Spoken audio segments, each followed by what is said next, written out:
வணக்கம். ஆகாஷ்வாணி புதுச்சேரி செய்தி சுருக்கம் வாசிப்பவர் செங்கேனி பழனி.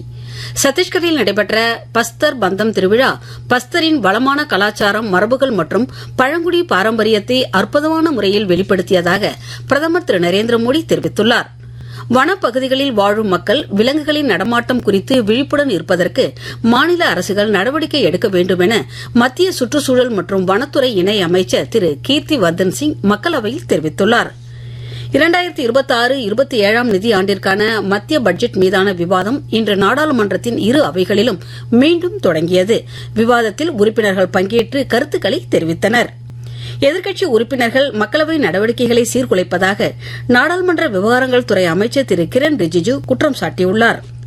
பிரதமர் கிசான் திட்டத்தின் கீழ் இதுவரை 21 தவணைகளில் 4 லட்சம் கோடி ரூபாய்க்கும் மேல் விவசாயிகளுக்கு நிதி உதவி வழங்கப்பட்டுள்ளதாக மத்திய வேளாண் மற்றும் விவசாயிகள் நலத்துறை இணை அமைச்சர் திரு ராம்நாத் தாக்கூர் தெரிவித்துள்ளார்.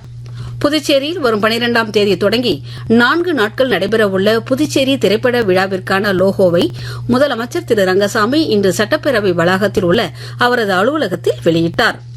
காரைக்காலில் 1 முதல் 19 வயது வரையுள்ள 52,600 மாணவ மாணவிகளுக்கு குடற்புழு நீக்கும் மாத்திரை வழங்கும் பணியை மாவட்ட துணை ஆட்சியர் செல்வி பூஜா இன்று தொடக்கி வைத்தார்.